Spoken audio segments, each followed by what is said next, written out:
everyone, welcome to our YouTube channel. I hope you guys are doing well. Today, let us talk about non-verbal communication. This is a very important topic related to the unit communication. We all tend to think that it is verbal communication that is more important, but according to the Mehrabian model, it is the non-verbal communication that is more important. About 70% of our communication is now made up of non-verbal communication. Non-verbal communication is very different than verbal communication.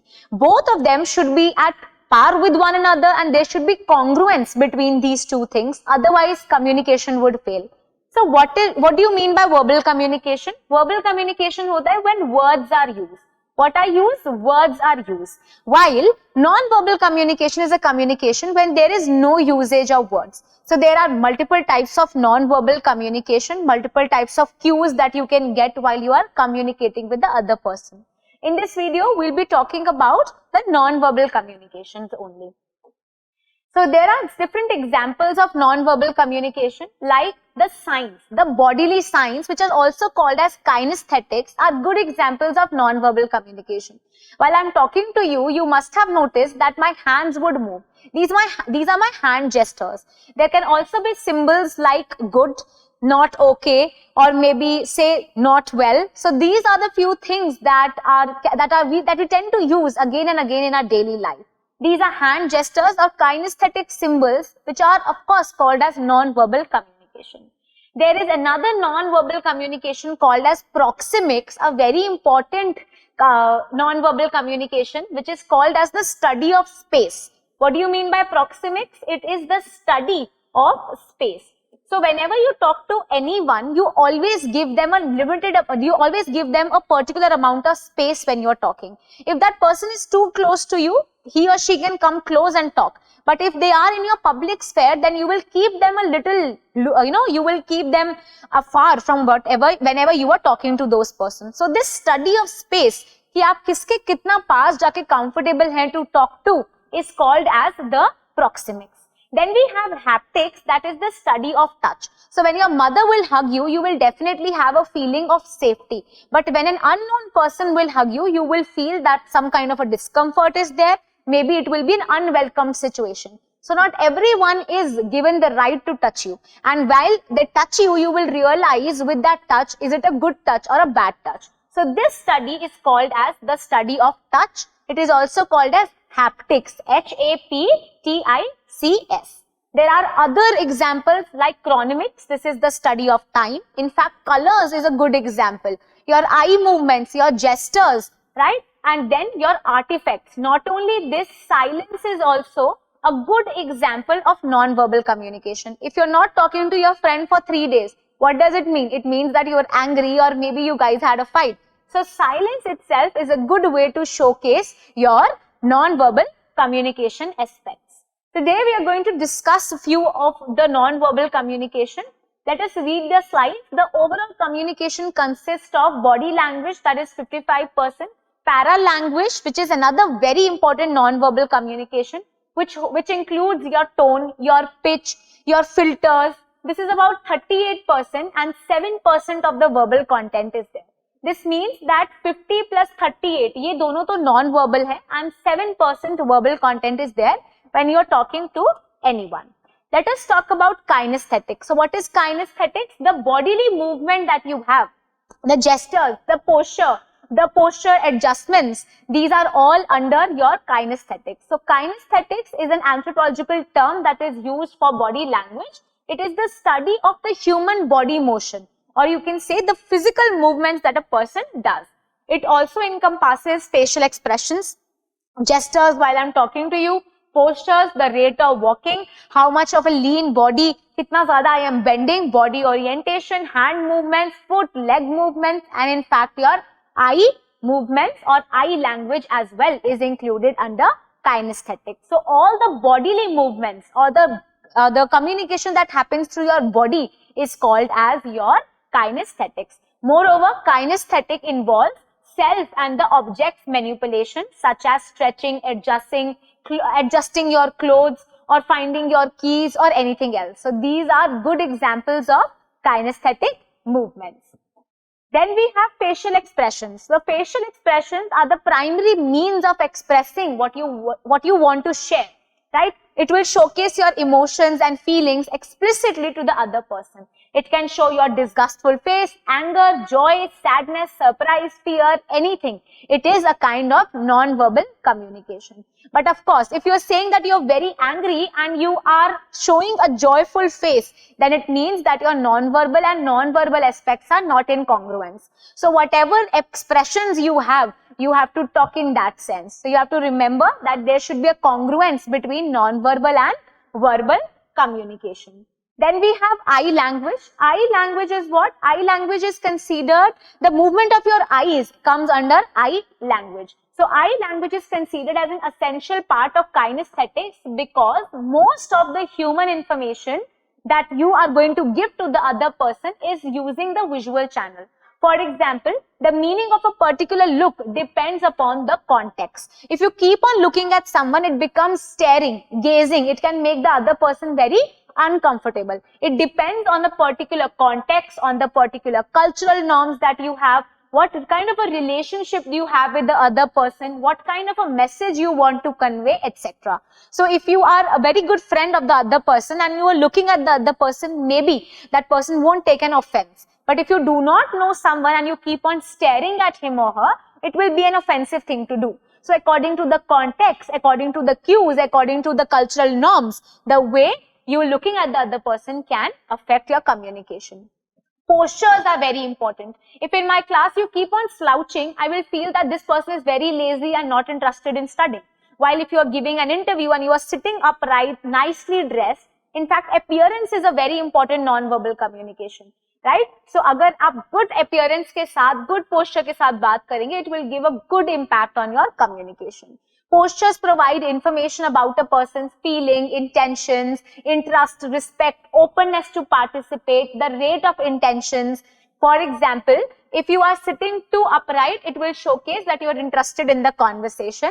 And if you are slouching and there is a rigid posture, it will show that it is a less inviting and a relaxed posture and you are not open up to different changes. So how you sit also reflects a lot of things.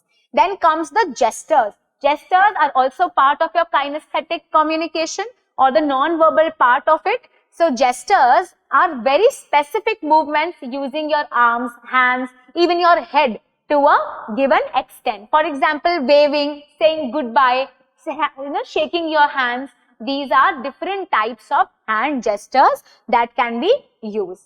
Then comes the paralinguistics. Paralinguistics or the vocalics are important part of your non-verbal communication. How you are talking. Say, suppose I am saying this sentence, you must go there. And I am saying it in a very normal tone. You will not take it seriously. If I just increase my pitch and say it with a little more emphasis, just go there, right? So this will create more impact and you will realize that the teacher is getting angry. So your tone, your pitch, your volume, your fillers, your quality of the voice is included. These are the things that are included in the non-verbal communication part. If a person who's standing there, suppose they have this poetry recitation competition and the child keeps on stammering or maybe saying words like all of these words are nothing but filters that are there in between. This will showcase the teacher that the person is not that confident or maybe right now they are very scared. So these fillers, the rate of speech, pitch, volume, quality are indicators of a good speech and they are also non-verbal communication. So paralanguage is a term that is used to describe the vocal qualities. This is everything other than the words. So आप एक sentence बोल रहे हो, उस sentence में आपके पास कुछ words होंगे and the way you are using those words. So the way you use the words comes under the domain of paralinguistics. The non-verbal cues are non-vocal. They are nevertheless paralinguistic cues that are there in the language. Then as I told you, there is a study of space. So there are different spaces that you allot to different people. This is called as proxemics. Proxemics studies how space and distance is used in communication. Humans do not use special distance arbitrary, but it reveals their feelings about themselves and what they think about the other person. So there are different circles. The first circle is an intimate space. Intimate space के अंदर only your family members and very close people are allowed. Then comes your personal space where your friends can come here.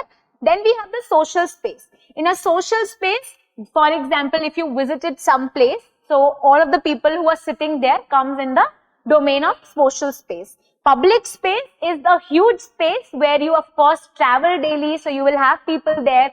That's a space called as public space. So यहाँ पे कितने space हैं? 1, 2, 3, 4. There are 4 spaces. Some of the people will be there in the intimate space, some in personal, some in social and some in public. Also remember the distance because एक बारी ऐसा question आ गया था जब उन्होंने distance भी पूछ लिया था. So try to remember the distance as well as the name of the spaces according to the order. Intimate, personal, social and then there is public space. Then comes haptics, the study of the touch. So haptics is the study of how touch can communicate. Haptics is usually encompassed in the closet relationships. Like proxemics, touch should be practiced within the cultural norms. Otherwise, it will give you discomfort and disrespect. So every culture has a different way. For example, if you visit Paris or France, so they will not even wave or say namaste, but they will hug. They will kiss side to side on your cheeks. So this is how, according to different cultures, the way you greet will also change. The way you touch the other person changes. And this is the study of haptics. If you know that person, you will feel comfortable. If you do not know, it will create a havoc and you will avoid that person. So this is the study of space called as haptics. Then artifacts are very important ways to communicate. So you have a beautiful pendant and it was given by someone very important. This will remind you of someone. It's a way to communicate. Giving cards, flowers, what is it? It's a way to communicate. It is called as artifacts. In fact, your appearance, how you are looking is also a non-verbal communication. Artifact communication and appearance, all of them, there are several cues that are attached to it. In appearance, you will also think about your hairstyle, clothing, jewelry, your dresses, your adornments, your personal grooming behaviors, etc.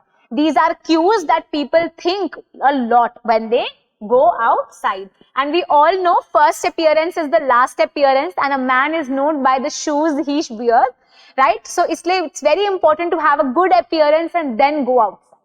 Then we have olfactics. Olfactics is the study of the sense of smell and how smell communicates. So just by the smell of say maybe a dish that is created by your mother, you know that it is a very good tasting dish that is created by her only. And so you will recognize the things. So that study of smell is called as olfactics. By a perfume, you can recognize a person. By the way the food tastes or smells, you can recognize the person. So this is how communication happens. Then color. Color is a very important way to communicate. According to the culture, color also changes. For example, if a person dies in our culture, we tend to wear white dress. In Western culture, black is something that is worn. So this is how culture can change the way you are dressing. The culture can also influence the way the colors are used. So if you give someone a red color rose, you know it is the symbol of love. Yellow can be a symbol of friendship. White or pink, white can be a symbol of peace. Pink for a friendship or a new beginning. So we all know the colors and we associate things with it. So color is considered as a basic cue in non-verbal communication that talks about both the user and of course the encoder and the decoder. Colors convey different meanings according to the various culture. These messages are very cultural specific. For example, white is the color of wedding in most of the countries, while in the ancient countries, white is the color of mourning. तो हमारे पास हम white कब पहनते हैं? When someone died. But in Western culture, white gowns are very important when you are getting married. They wear veils, white gowns, so it is a symbol of joy. While here, it is a symbol of mourning. Okay, so we have different colors and there are different meanings attached to it, and we all know this. Like gray, it stands for neutrality, blue stands for calmness, green for growth, red for energy, yellow for happiness, violet for enchantment, brown for security, and black for nothingness. So these are the various colors and we tend to use it as well. Then comes the chronomics, very important as well. It is the study of your time. If you're too punctual, I know that this person is dedicated and interested to work with me because you're punctual, you're coming on time. So this study of time is called as chronomics. Chronomics is an essential cue of non-verbal communication. Chronomics is the study of how humans use time to communicate. It is the communicative value of time that modifies individual and also the notions of time management. Time management dikhate hain. Now this is one question that was asked, a very easy question. Non-verbal communication is what? Is it impractical, indifferent, non-repetitive, or is it subconscious? What do you think would be the right answer? Non-verbal communication कैसा होता है? Do you think it is impractical? कभी भी कुछ भी हो रहा है? Definitely not. We have proper cues and proper meanings attached to it. This means impractical तो बिल्कुल नहीं होता है. Is it indifferent? Is it different for everyone? Does it discriminate few people? No, it is not indifferent. Is it non-repetitive? No, it actually repeats itself. That is why it is a cue in itself. So this is also wrong. It becomes subconscious. Subconsciously, you have attached meaning to the things.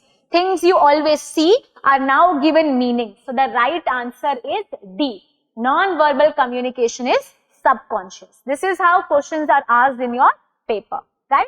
So I hope you understood all the non-verbal communicational aspects. These are important, often asked in the paper as well.